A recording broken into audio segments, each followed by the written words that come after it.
والعاقبۃ للمتقین والصلاة والسلام علی سید الانبیاء والمرسلین وعلی آلہ واصحابہ اجمعین اما بعد اعوذ باللہ من الشیطان الرجیم بسم اللہ الرحمن الرحیم لقد کان لکم فی رسول اللہ اسوۃ حسنہ صدق اللہ العظیم وصدق رسولہ النبی الکریم ان اللہ وملائکتہ یصلون علی النبی یا ایہا الذین آمنوا صلوا علیہ وسلموا تسلیما الصلاۃ والسلام علیک یا سیدی یا رحمۃ للعالمین وعلی آلک واصحابک یا خاتم النبیین۔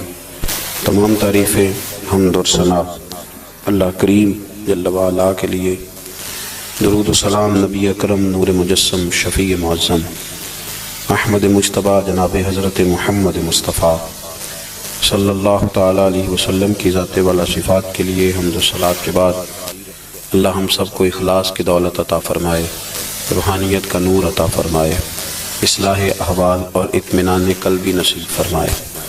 قرآن مجید نے نبی کریم سید عالم صلی اللہ علیہ وسلم کی مختلف صفات بیان کی ہیں اور ارشاد یہ فرمایا ہے کہ نبی پاک داعی اللہ ہیں اور سراج منیر ہیں، اور ہمیں یہ حکم دیا گیا ہے کہ تمہارے لیے نبی پاک کی زندگی میں بڑا بہترین نمونہ ہے، صرف نمونہ نہیں، اسوۃ حسنہ، بہترین نمونہ، حسین و جمیل نمونہ ہے حضور کی زندگی میں۔ نبی کریم سید عالم صلی اللہ تعالیٰ علیہ وسلم کا محتاج ہے سارا جہان، چلے نہ ایمان دو قدم بھی اگر تیرا ہم سفر نہ ٹھہرے، اور تیرا حوالہ دیا نہ جائے تو زندگی معتبر نہ ٹھہرے۔ ساری دنیا جناب رسالت معاب صلی اللہ علیہ وسلم کی محتاج ہے۔ آپ اس بات کو سمجھ لیں کہ بڑے ذوق سے، شوق سے اور ممکن ہے دیانتداری سے بھی کوئی کہہ دے لا الہ الا اللہ، لا الہ الا اللہ، تو وہ مومن نہیں ہو سکتا جب تک کہ محمد رسول اللہ نہیں کہہ دیتا۔ اللہ کریم نے ایک اصول بیان کر دیا ہے کہ اب ایمان ذات رسالت معاب صلی اللہ علیہ وسلم کی لائی ہوئی چیزوں کو ماننے کا نام ہے۔ جس آدمی کو پتہ ہوتا ہے نا کہ یہ میرا آفیسر ہے اور میں اس کے ماتحت چل کے میں نے وقت گزارنا ہے، تو وہ کئی جتن کرتا ہے اس کو راضی کرنے کی۔ اس کا محتاج جو ہے اس کی کوشش ہوتی ہے کہ وہ اس سے راضی رہے، کوئی ایسی بات نہ ہو جائے جس سے وہ ناراض ہو جائے۔ جس آدمی کو پتہ ہوتا ہے کہ میں نے اس سے سودا خریدنا ہے، یہ نہیں دے گا تو میری دکان نہیں چلے گی، تو وہ بھی کوشش کرتا ہے۔ ہماری اکثر شادیاں سیاسی ماحول بن جاتی ہیں، ہمارے اکثر افطار کے پروگرام سیاسی، ہم انہی لوگوں کو بلاتے ہیں جن سے ہمارا لین دین وابستہ ہوتا ہے، ہماری ضروریات زندگی وابستہ ہوتی ہیں۔ صرف ایک فکر آپ کی خدمت میں عرض کرنا چاہ رہا ہوں، آپ اس پہلو کو ضرور سمجھ لیں کہ عام دنیا داری میں انسان جس کا محتاج ہوتا ہے اس کے لیے بڑے جتن کرتا ہے، اس کے لیے بڑی کوششیں کرتا ہے، تو اگر دنیا داری کے لیے جہاں آپ اتنی کوشش کرتے ہیں تو جن کے آپ ایمان کے لیے بھی محتاج ہیں، ایقان کے لیے بھی محتاج ہیں، اچھی زندگی کے لیے بھی محتاج ہیں، اور جنت میں جانے کے لیے بھی محتاج ہیں، ان کے لیے کس قدر زیادہ کوشش کرنی چاہیے، اس طرح کا رویہ اختیار کرنا چاہیے۔ آپ اگر صحابہ کرام علیہم رضوان کی زندگی کو دیکھیں تو انہوں نے نا موقوف کر دیا ہر چیز کو۔ ہمارے ہاں ایک لفظ بولا جاتا ہے انشراح صدر، اس کا مطلب ہوتا ہے سینہ کھل جانا۔ کچھ لوگوں کے سینے کھلتے نہیں، ساری زندگی سینے بند رہتے ہیں، کوئی چیز اندر داخل نہیں ہوتی۔ دریا بھی قریب بہہ رہا ہو تو بیچارے خشک رہ جاتے ہیں۔ کچھ لوگوں کو اللہ انشراح صدر عطا کرتا ہے، انہیں سمجھ آ جاتی ہے کہ میرا نا علاج کیا ہے۔ یہ بتائیے کہ مریض بہت زیادہ خطرناک کون سا ہوتا ہے؟ جس کے مرض کی تشخیص نہیں ہوتی، جسے یہ پتہ نہیں چلتا کہ میرا مرض کیا ہے اور میرا طبیب کیا ہے اور میں نے دوائی کون سی کھانی ہے۔ نبی کریم صلی اللہ علیہ وسلم کے غلام حضور کے صحابہ سمجھ گئے تھے کہ ہماری ہر بیماری کا حل ہمارے نبی کی بارگاہ میں موجود ہے، وہ سمجھ گئے۔ انہوں نے نہ پھر دائیں بائیں نہیں دیکھا، الجھے نہیں کسی جگہ بھی۔ ہم بڑے سمجھدار لوگ ہیں لیکن ہم الجھے ہوئے ہیں، ہماری منصوبہ بندی بڑی لمبی چوڑی ہے۔ میں رات پڑھ رہا تھا سیدنا غوث پاک رضی اللہ تعالیٰ عنہ کے گھر میں جب بھی کوئی بچہ پیدا ہوتا تھا نا تو آپ اسے ہاتھوں پہ اٹھا کے فرماتے تھے تو میت ہے، تو ایک دن مر جائے گا، میں تیرے ساتھ پیار ضرور کروں گا، محبت ضرور کروں گا، پر ہے تو میت، تو ایک نہ ایک دن مجھے چھوڑ کے چلا جائے گا۔ تو فرماتے تھے میں تجھ سے پیار ضرور کروں گا پر سب سے زیادہ پیار اس سے کروں گا جو حی بھی ہے اور قیوم بھی ہے، جس کو کبھی موت اس سے بڑھ کر پیار کروں گا۔ میرے عزیز، اگر انشراح صدر مل جائے، اگر ذوق نصیب ہو جائے کہ سارا کچھ حضور کے قدموں سے وابستہ ہے، پھر زندگی آسان بھی ہو جاتی ہے اور بہت ساری دوڑ زندگی میں ختم ہو جاتی ہے۔ انسان بڑے دروازے چھوڑ کے ایک دروازے کی طرف آ جاتا ہے، اسے سکون نصیب ہو جاتا ہے۔ رسول کریم صلی اللہ علیہ وسلم کے ہم محتاج ہیں، جتنے ہمارے دکھ ہیں نا دور دراز پھیلے ہوئے، ان سب دکھوں کا مداوا حضور کے قدموں میں بیٹھ جانا ہے۔ تھک گئے ہیں لوگ، تھک گئے اپنے عزیزوں سے، رشتہ داروں سے، دوست تعلق داروں کو راضی کر کر کے، پر نتیجہ صفر ہے، کچھ نہیں نصیب ہوتا۔ ذات رسالت مآب وہ حسین ذات ہے کہ آپ جتنا نبی کریم صلی اللہ علیہ وسلم کے قریب جائیں گے اتنا اللہ آپ کو سکون عطا فرمائے گا، آپ کو طمانینت کی دولت ملے گی۔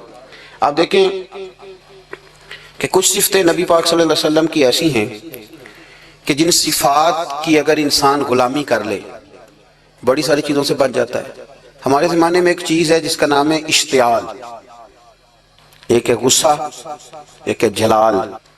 دنیا میں سب سے بیوقوف بندہ وہ ہے جسے کوئی اشتعال دلاتا ہے، وہ تو یوز ہوتا ہے، وہ تو استعمال ہو گیا۔ ہمارے ہاں سب سے زیادہ بیوقوفی، یعنی اگر جس ملک کے وکیل بھی استعمال ہو جائیں اور جس ملک کے ڈاکٹر بھی استعمال ہو جائیں اور اسلامک یونیورسٹی میں پڑھنے والے وہ بچے جو گریجویشن کے بعد گئے ہیں وہ بھی استعمال ہو جائیں، تو پھر صرف یہ ہے کہ ہمیں نہ کوئی استعمال کرتا ہے، ہمیں کوئی اشتعال دیتا ہے۔ اب ہماری دنیا میں نا کچھ ایسے اسلامی ملک ہیں جو اب ملک ہی نہیں رہے۔ عراق اب کسی ملک کا نام نہیں، لیبیا اب کوئی ملک نہیں رہا، شام اب کوئی ملک نہیں۔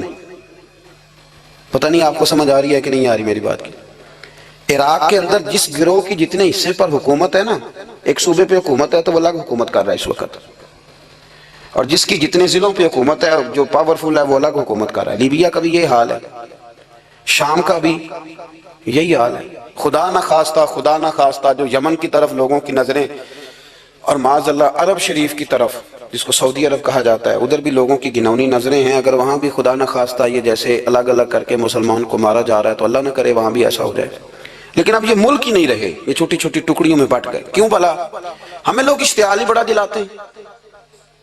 میرے رسول کریم صلی اللہ علیہ وسلم کا کمال یہ ہے کہ رسول پاک کو کبھی اشتعال نہیں آیا، اور بھائی حضور کو کبھی اشتعال ہے؟ بول کے بتائیے۔ اشتعال چھوڑ دو، ہم محتاج ہیں نبی پاک کے، ہم نے جو سیکھنا ہے اپنے نبی سے سیکھنا ہے۔ وہ اگر زندگی میں آپ نے اشتعال چھوڑ دیا، بہت سارے لوگ دانا پھینکنے آتے ہیں، وہ پھینک کے چلے جاتے ہیں، ہم پیچھے سے لڑتے رہتے ہیں۔ اگر آپ اشتعال چھوڑ جائیں، دیکھو حضور کے میلاد پر میں نے کیا بات چھیڑی ہے، بڑی ضروری سمجھی ہے تو چھیڑی ہے۔ نبی پاک کو نا اپنے دادا سے بڑا پیار ہے، بڑا دادا سے، والد سے تو ہوتا ہی ہے، ماں سے تو ہوتا ہی، حضور کو اپنے دادا سے۔ بخاری شریف میں حدیث ہے، جناب ابو سفیان رضی اللہ تعالیٰ عنہ حدیث کے راوی ہیں، فرماتے ہیں کہ جنگ میں حضور کے ساتھ تھا فتح مکہ کے بعد، تو کافروں نے بڑا شدید حملہ سامنے سے کر دیا۔ فرماتے ہیں جب انہوں نے شدید حملہ کیا تو مسلمان تھوڑے پیچھے ہٹے، ارادہ یہ تھا کہ نئی منصوبہ بندی کے ساتھ آگے بڑھیں گے۔ کہتے میں نے نبی پاک صلی اللہ علیہ وسلم کے گھوڑے کی لگام تھامی ہوئی تھی، صحابہ پیچھے ہٹے پر حضور نہیں پیچھے ہٹے، اور آگے بڑھے تو میں نے کہا یا رسول اللہ سب لوگ پیچھے ہٹ رہے ہیں، ذرا پیچھے ہٹ کے نئی حکمت عملی، نئی تازگی کے ساتھ وار کریں گے تاکہ مقابلہ کر سکے۔ تو جنگ کا موقع ہے، جنگ کا وقت ہے، اور حضور وہاں نعرہ کیا لگاتے ہیں؟ فرمایا پیچھے نہیں ہٹنا۔ کیوں؟ انا النبی لا کاذب انا ابن عبد المطلب لا کاذب، فرمایا پیچھے نہیں ہٹنا ہے۔ ایک تو اس لیے نہیں ہٹنا کہ میں نبی ہوں اور یہ بھی سچ ہے، اور اس لیے بھی پیچھے نہیں ہٹنا کہ میں کوئی معمولی آدمی نہیں، میں عبد المطلب کا پوتا ہوں۔ اب پیچھے ہٹنا کتنی دلچسپی ہے اپنے دادا کے ساتھ، کتنا پیار ہے۔ ضروری نہیں دادا پی ایچ ڈی ہو تو پھر ہی پیار کیا جائے، یہ بھی ضروری نہیں کہ دادا کروڑ پتی ہو تو پھر بھی پیار کیا جائے، یا دادا پیر ہو، صوفی ہو، عالم ہو تو پھر ہی پیار کیا جائے۔ ماں باپ تو ماں باپ ہی ہوتے ہیں، ماں باپ تو ماں باپ ہوتے ہیں۔ مجھ سے کوئی کہے میں اپنی اماں پہ 6 جلدوں میں کتاب لکھ سکتا ہوں، میں ذمہ داری سے کہہ رہا ہوں، وضو کے ساتھ بیٹھا ہوں۔ اگر کبھی اللہ مجھے موقع دے تو میں کئی جلدوں میں اپنے والد پر کتاب لکھ سکتا ہوں۔ یہ ضروری تو نہیں کہ ماں باپ پڑھے لکھے ہوں تو پھر ہی ان پہ لکھا جا سکتا ہے۔ ماں اگر اپلے بھی تھاپتی ہو نا، اسے الف با تا سا نہ بھی دیکھ کے پڑھنا ہوتا ہو تو بیٹے سے پیار کتنا کرنا ہے یہ اسے آتا ہوتا ہے، یہ اللہ اسے دے کے بھیجتا ہے۔ اس کے لیے کسی پی ایچ ڈی کی ضرورت یہ اسے پتا ہوتا ہے، یہ اللہ تعالیٰ اس کے سینے میں پہلے اتارتا ہے۔ نبی پاک صلی اللہ علیہ وسلم کو بڑا پیار، آنا ابن عبد المطلب، اور میں کوئی معمولی آدمی نہیں، میں عبد المطلب کا پوتا ہوں۔ یہ جنگوں میں حضور اعلان کرتے۔ اب دوسری کتاب دیکھیے الوفا شریف میں اور شفا شریف میں حدیث ہے، حضرت عمر فاروق راوی فرماتے میں کھڑا تھا، یہودیوں کا ایک بہت بڑا عالم ہے، زید بن دسنا اس کا نام ہے۔ حضرت بلال حبشی رضی اللہ تعالیٰ عنہ فرماتے ہیں کہ جب کہیں ضرورت پڑتی تھی تو ہم لوگوں سے قرضہ لیتے تھے۔ وہ ایک دن مجھے کہنے لگا مجھ سے قرضہ لے لیا کرو، میرے پاس پیسے پڑے ہوتے ہیں۔ میں نے اس سے قرضہ لے لیا نبی پاک صلی اللہ علیہ وسلم کے مہمانوں کے لیے، کیونکہ میری ذمہ داری تھی مہمانوں کی دیکھ بھال۔ آپ فرماتے ہیں کہ ابھی اس کے حضرت عمر فرماتے ہیں کہ وعدے میں 3 دن باقی تھے، میں حضور کے ساتھ تھا۔ وہ عالم تھا یہودیوں کا، تورات جانتا تھا، تو چوک میں اس نے کھڑا کر لیا اور کھڑا کر کے کہنے لگا نبی کریم صلی اللہ علیہ وسلم سے کہ میرے پیسے دیں۔ تو حضور صلی اللہ علیہ وسلم نے فرمایا کہ ابھی تو 3 دن باقی ہیں وعدے میں، انشاءاللہ وعدے پہ دے دیں گے۔ میں نے جو مضمون چھیڑا ہے وہ میں نے مکمل کرنا ہے، آپ میری بات پہ توجہ کرنا۔ میں کہہ چکا ہوں کہ حضور کو دادا سے بڑا ہی پیار ہے۔ اب وہ یہودیوں کا عالم کیا کہتا ہے نبی پاک کو، تانا کس طرح دیتا ہے، معاذ اللہ ثم معاذ اللہ، نقل کفر کفر نہ باشا۔ جب حضور نے کہا نا ابھی 3 دن باقی ہیں تو کہنے لگا جی معاذ اللہ ثم معاذ اللہ، پھر معاذ اللہ، کروڑ دفعہ معاذ اللہ۔ کہنے لگا جی عبد المطلب کی اولاد کا طریقہ یہ ہے، پیسے لے لیتے ہیں پھر واپس نہیں کرتے، ہے نا اشتعال والی بات۔ یعنی ویسے ہی آپ کسی کو کہیں کہ تیرے دادے کی اولاد شاری کا طریقہ ہی وہ گرم ہو جائے گا۔ اور اگر یہ کہہ دیا جائے اس ذات کے بارے میں جس سے آپ پیار بھی عشق کی حد تک کرتے ہوں، تو اب تھپڑ تو بنتے ہیں نا 4، اب ڈنڈا تو بنتا ہے نا۔ لیکن میرے نبی پاک اشتعال میں نہیں آتے تھے، مزاج نہیں تھا رسول کریم۔ نبی کریم صلی اللہ تعالیٰ علیہ وسلم اتنی بڑی بات کر دی کہ حضرت عمر کہتے ہیں میں نے یوں کر کے تلوار پہ ہاتھ رکھا، نکال لی نیام سے باہر، گردن اڑاؤں گا اس گستاخ کی۔ رسول کریم نے فرمایا عمر یہ تو کیا کر رہا ہے، تیرے تو ذمہ یہ تھا کہ تو اسے نرمی کا کہتا اور مجھے پیسے دینے کا کہتا۔ اب اس طرح کر، اسے فلاں جگہ لے جا، وہاں کھجوریں پڑی ہیں تول کے دے دے، چل 2 کلو زیادہ بھی دے دینا۔ حضرت عمر فاروق رضی اللہ تعالیٰ عنہ کہتے ہیں میں نے کہا حضور زیادہ کس بات کی، میں تو پوری بھی ذرا ناپ تول کے دوں گا، اور احتیاط سے کس بات کی زیادہ، اس نالائق کو زیادہ دوں؟ تو حضور فرمانے لگے زیادہ اس لیے دینی ہے کہ تو نے اسے ڈانٹا ہے، تو نے تلوار دکھائی ہے، اب 2-3 کلو زیادہ دینی۔ حضرت عمر کہتے ہیں میں لے گیا اور میں نے 2-3 کلو کھجوریں زیادہ دی، پر وہ میرے اندر جو اس کے بارے میں کوفت تھی وہ جاتی نہیں تھی، میرا دل کرتا تھا کاٹ ڈالوں اسے۔ اور جب میں نے دے لی نا تو میرے قریب آیا، میرے گھٹنے پہ ہاتھ رکھا۔ آنسو بڑے قیمتی ہوتے ہیں، ایک کبھی نکلتے ہیں۔ کہتے ہیں جب میرے گھٹنے پہ اس نے ہاتھ رکھا تو وہ یہودیوں کا عالم رو پڑا، کہنے لگا عمر تیرا کیا خیال ہے کہ میں بلا وجہ یہ میں نے بات کر دی؟ کہا نہیں، تو روتا کیوں ہے، پہلے بے ادبی کرتا ہے اب روتا ہے۔ تو کہنے لگا عمر میں کوئی معمولی آدمی نہیں، میں پڑھا لکھا بندہ ہوں، معمولی ہوتا تو جلدی مان جاتا، میں تورات کا، انجیل کا، زبور کا عالم ہوں، میں نے آخری نبی کی ساری صفتیں اپنی کتابوں میں پڑھی ہیں، میں نے ساری باتیں چھپ چھپ کے نبی پاک میں دیکھ لی تھی۔ ایک بات میں نے حضور کی آزمانی تھی ابھی، وہ یہ تھا کہ نبی پاک کے سامنے جتنی بھی جہالت کرو گے نا، اللہ کے رسول کا علم اس پر غالب آ جائے گا، حضور کا صبر اس پر غالب آئے گا۔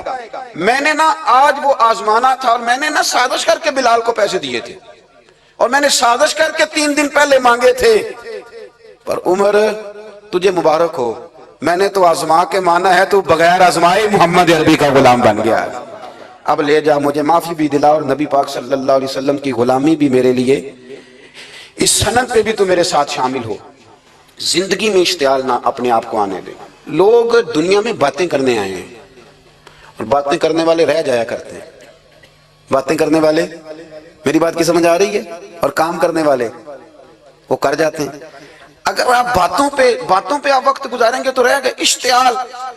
وکیلوں کو بھی یہاں اشتعال آتا ہے، یہاں ڈاکٹروں کو بھی اشتعال آتا ہے، یہاں فلانے کو بھی اشتعال آتا ہے، یہاں بھیا آپ کس چکر میں پڑ گئے؟ اگر آپ کو اشتعال ہی آنا ہے، آپ دیکھیں نا اہل طائف نے نبی پاک کے ساتھ کیا کیا. تاریخ میں نا کچھ الفاظ ایسے ہیں جو پڑھے نہیں جاتے. جب انہوں نے کہا کہ معاذ اللہ آپ نبی ہیں جو دروازہ گھوم رہے ہیں، آپ نبی ہیں جن کے ساتھ لشکر ہی کوئی نہیں، پیسے ہی کوئی نہیں، آپ ہیں. اتنے سخت جملے، پھر پتھر بھی مارے. اشتعال تو 1.5 منٹ میں آ جاتا ہے بندے کو، اور ہمارے ہاں تو رہ بھی صرف اشتعال ہی گیا ہے، صرف اشتعال ہی ہے. جس کو دیکھو اسے اشتعال ہے، ادھر بھی لڑائی، ادھر بھی دنگا، ادھر بھی فساد. بھیا آپ چھوڑیں. رسول کریم علیہ الصلوۃ والسلام کو حضرت زید بن حارثہ نے کہا حضور دعا کریں گے تباہ ہو جائے.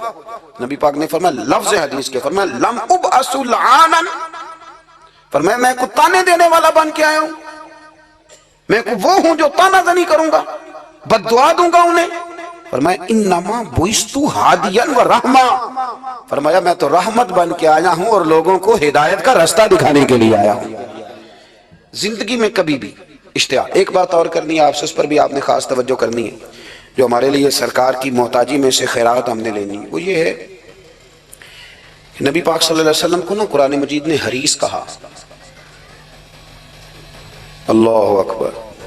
یہاں شاید آپ مجھے کہہ دیں تو میں ناراض ہو جاؤں، لیکن قرآن نے کہا حریص علیکم بالمؤمنین رؤوف الرحیم.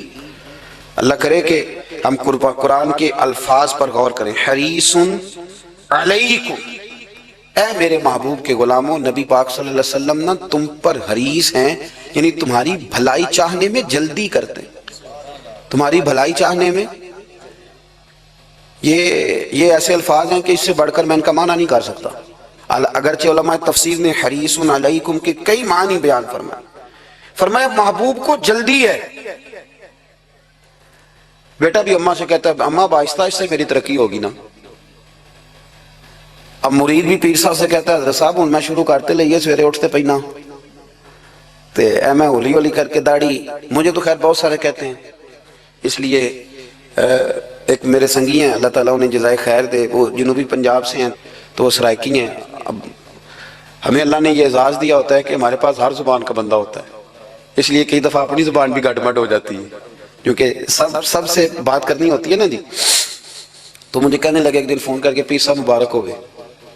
میں نے کہا جی خیر مبارک، کیا ہوا؟ کہنے میں ان چھوٹی چھوٹی داڑھی رکھ لئی اللہ دے فضل نہ. میں کہا چلو میں تیری مبارک قبول کرتی تو مہربانی کری انہوں کھاد شاد باندھا رہی تاکہ تھوڑی بڑی بھی ہو ہی جائے. کہ مبارک ہوئے. میں چھوٹی چھوٹی، میں کہا چلو اللہ کریم خیر کرے گا بڑی بھی ہو جائے. حالانکہ داڑھی کا کوئی وزن ہی نہیں ہوتا، کیوں ہوتا ہے نہ چھوٹی کا نہ بڑی کا. اللہ سمجھنے کی توفیق عطا فرمائے. باہر کیا جو بات عرض کرنی ہے اس کی طرف آتا ہوں آپ حضرات سے. حریص علیکم، بھئی ہر بندہ کہتا ہے میں آہستہ آہستہ چلوں گا، لیکن نبی پاک صلی اللہ تعالی علیہ وسلم نے شوق رکھتے میری امت کو جلدی سے خیر ملے، جلدی سے. آپ دیکھیں نا ہم نے نا اصل میں سنی تقریریں، سنانے والوں نے سنا دیں بس وہ ٹھیک ہے ایک نظام ہے، لیکن کبھی کبھی نا ہم الجھ جاتے ہیں، اڑ جاتے ہیں کہ یار ایسے بھی ہوتا ہے. نبی پاک جلدی کرتے ہیں اپنی امت کو خیر دینے میں، جلدی. حضرت ابو ہریرہ نے حافظہ مانگا تو فٹافٹ دیا حضور نے. حضرت جابر ابن عبداللہ نے کہا حضور گھر میں غربت ہے تو فرمایا یہ کلو لے جا، کھول کے نہ دیکھنا کھجوریں، کھاتا رہنا ختم کوئی نہیں ہوں گا. جس نے جو مانگا نا جو ذرا جلدی کر کے. مرنا ہے پھر قبر میں جانا ہے، پھر قیامت تک قبر میں لیٹنا ہے، پھر قبر سے اٹھنا ہے. وَإِذَا الْقُبُورُ بُعْثِرَتْ عَلِمَتْ نَفْسٌ مَا قَدَّمَتْ وَأَخَّرَتْ، پھر وہاں سے اٹھ کے حساب دینا ہے. حساب کے بعد جنت دوزخ کا فیصلہ ہونا ہے. اور میرے نبی پاک صلی اللہ علیہ وسلم کو بڑا شوق ہے امت جلدی جلدی جنت میں جائے، لہذا فرمایا ابو بکر تو بھی جنتی ہے. حضور وہ قبر وہ اٹھنا وہ حساب کتاب، فرمایا میں جانوں اللہ جانے. عمر تو بھی جنتی ہے، عثمان بھی جنتی ہے، علی بھی جنتی ہے، طلحہ بھی جنتی ہے، زبیر بن عوام بھی جنتی ہے، طلحہ بن عبید اللہ بھی جنتی. 10 بندوں کو نہ کھڑے کھڑے جنت. امام حسن اور حسین پیچھے کھیل رہے تھے تو پوچھ لیا کسی نے حضور یہ 10 تو جنتی ہیں، تو فرمایا جو پیچھے ہیں تو کہا سید الشباب اہل الجنہ، یہ جنتی ہیں اور یہ جنتیوں کے سردار ہیں. آپ ذرا پلٹ کے دیکھ لیں کس طرح حضور نے، اور یہ اس شوق کو آپ سمجھیں. ہمیں تو شوق ہی کوئی نہیں، اب یقین کریں نہیں شوق. زیادہ سے زیادہ شوق ہوگا تو اپنے بیٹے کے حق میں ہوگا کہ جلدی جوان ہو جائے، اور اس میں بھی ہماری ڈبل لالچ ہوتا ہے کہ بچہ جوان ہو جائے اور میں کبھی بوڑھا بھی نہ ہوں، یہ بھی جوان ہو جائے اور میں بھی جوان ہی رہوں. بھائی یہ تو نہیں نہ ہو سکتا. اگر وہ جوان ہوگا تو پھر آپ کو بوڑھا ہونا پڑے گا، لیکن ہمارا ڈبل لالچ ہے، یہ بھی جوان ہو جائے اور میں بھی جوان ہی رہوں. یہ ہو سکتا؟ نبی پاک صلی اللہ علیہ وسلم نے فرمایا، آپ ذرا غور کریں، فرمایا وہ بیر رومہ ہے جو خرید کے دے دے گا میں اسے جنت کی بشارت دیتا ہوں.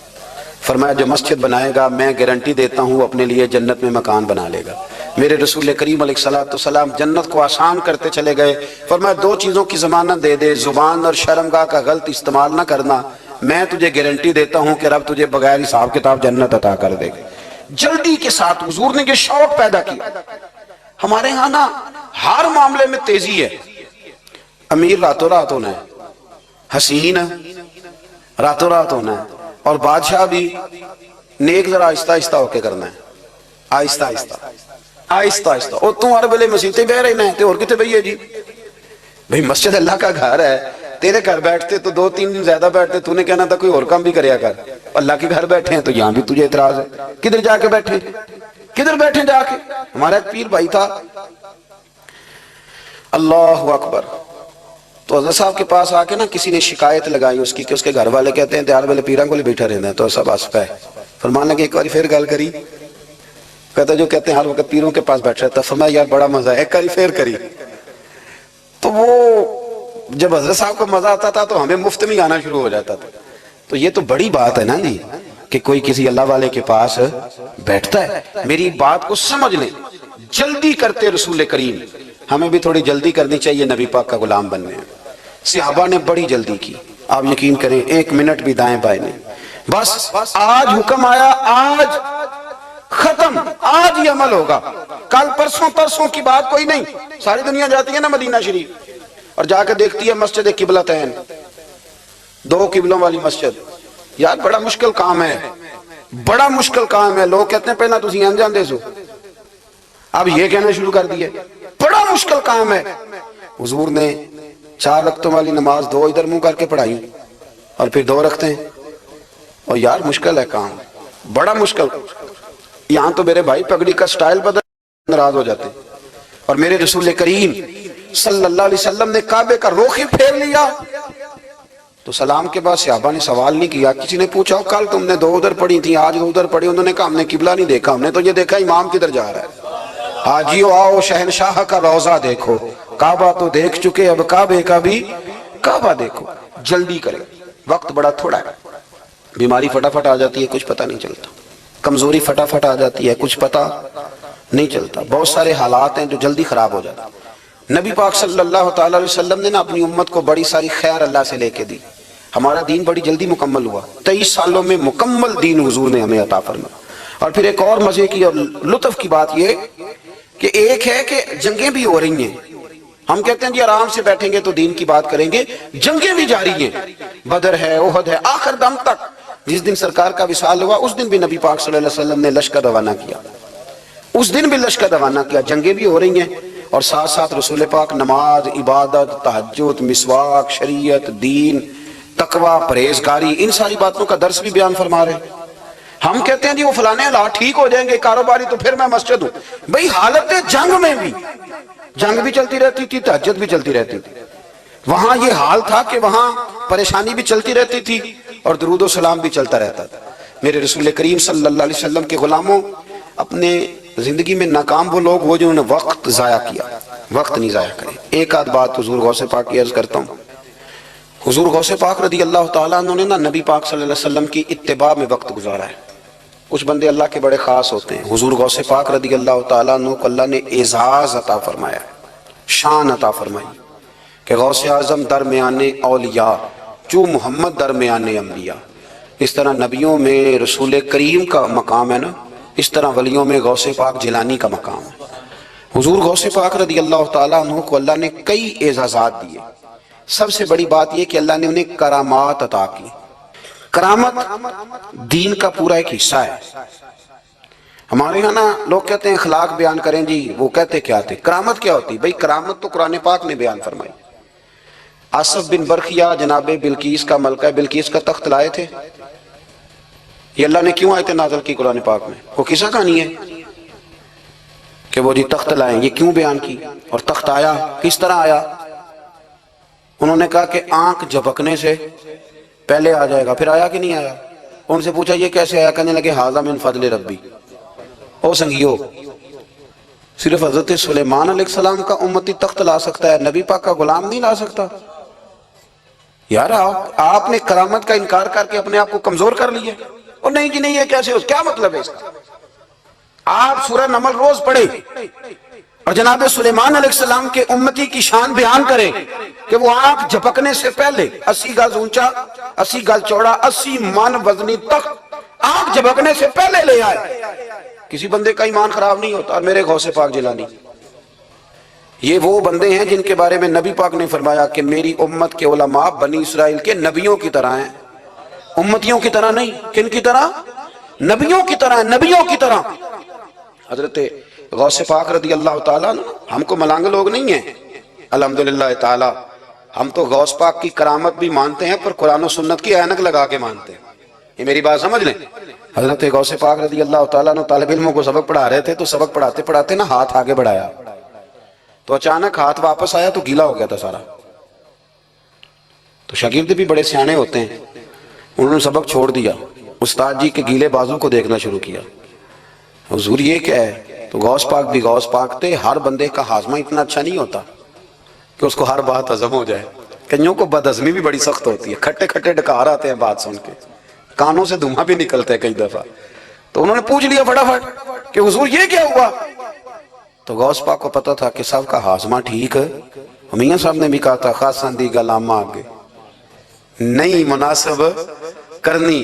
اگلا شعر میں نہیں پڑھنا کیونکہ زیادہ ڈاڈ ہے، تو میں ادھر ہی رہتا ہوں، اتنا ہی کافی ہے کہ خاصاً دی گلامہ آگے نہیں مناسب کرنی۔ انہوں نے کہا حضور یہ کیا ہے؟ تو آپ فرمانے لگے تمہارے والی بات نہیں۔ اللہ اکبر۔ ابھی سبق پورا ہو رہا تھا تو بندے دوڑے دوڑے آ گئے اور انہوں نے نعرے لگانے شروع، یا غوث یا غوث یا غوث۔ لوگ کہتے ہیں غوث پاک سے ملتا نہیں، میں کہ ٹھیک ہے انہوں نہیں نہ ملیا، جنہوں ملیا اس سے رولا پانا نہ بڑا ملیا ہے بڑا ملیا ہے بڑا ملیا ہے، اپنا اپنا معاملہ نا۔ کسی نے کہا حضور کچھ نہیں دیتے، تو کسی نے کہا میرے کریم سے گر قطرہ کسی نے مانگا، دریا بہا دیے، در بے بہا دیے۔ اب جس کو ملا ہے وہ تو شور کرے گا۔